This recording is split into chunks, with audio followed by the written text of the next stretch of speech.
Sir 'Hitler' cinema మళ్ళీ release చేస్తున్నారు. యాక్చువల్‌గా అప్పుడే చాలా బ్లాక్ బస్టరు. 150 థియేటర్‌లో 100 రోజులు అంటే మామూలు విషయం కాదు. అలాంటి సినిమాని మళ్ళీ జనవరి 1కి రిలీజ్ చేయడానికి కారణం ఏంటి సార్? ఇదేంటి కారణం అడుగుతున్నారు? మంచి పిక్చర్ రిలీజ్ చేయకుండా వేరే చెడ్డ పిక్చర్ని ఫస్టే లేదండి. అది వచ్చి మా డిస్ట్రిబ్యూటర్ చేసిన డేట్ అది. బట్ రిలీజ్ చేయాలని అనుకున్నాను. అది ఫస్ట్ నేను అనుకునేది 'హిట్లర్' చేయాలి. ఎందుకంటే చాలా గొప్ప సబ్జెక్టు.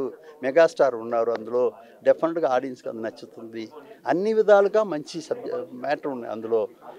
ఎంజాయ్ చేసేదానికి యూత్ దగ్గర నుంచి ఓల్డ్ పీపుల్ దాకా అందరినీ అట్రాక్ట్ చేసే ఒక సబ్జెక్ట్ అది. మొదటి చేద్దాం అనుకున్నాను. అది చేస్తున్నాను.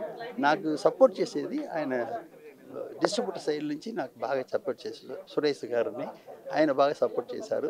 అందువల్ల ఇది చేస్తున్నాను. సార్ యాక్చువల్‌గా ఎడిటర్ మోహన్ గారు అనేది ఒక పెద్ద బ్రాండ్ అనమాట.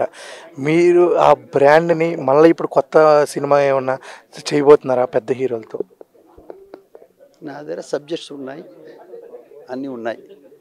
వయస్సు కొంచెం నాకు ఏదో ఆఫీసులో కూర్చొని ఇది పోయి చేశారండి, అది పోయి చేశారండి అని చెప్పే అలవాటు నాకు లేదు. నేను అన్ని ప్లేసులు ఉంటాను, అందరి దగ్గర ఉంటాను. పిక్చర్ రిలీజ్ అయిన తర్వాత 2 months నేను కష్టపడతాను. ఎందుకంటే మనం చేసిన ఒక బ్రహ్మాండమైన సబ్జెక్టు ఆడియన్స్ దగ్గర వెళ్ళాలి అనే విధం ఉంది కదా. వేరే ఏంటంటే పిక్చర్ రిలీజ్ అయిన తర్వాత డల్ అయిపోతారు. నేను అలా ఉండను. పిక్చర్ రిలీజ్ అయితే మరీ బ్రేట్ అవుతాను నేను. ఎందుకంటే ఆడియన్స్ ఎందుకు చేసాము ఇది ఆడియన్స్ దగ్గర చేర్చేదానికి కదా. అందువల్ల నేను అక్కడ 2 months 100% ఆడియన్స్ మీద దాన్ని ఎలా చేరుస్తూ అంటూ ఉంటాను.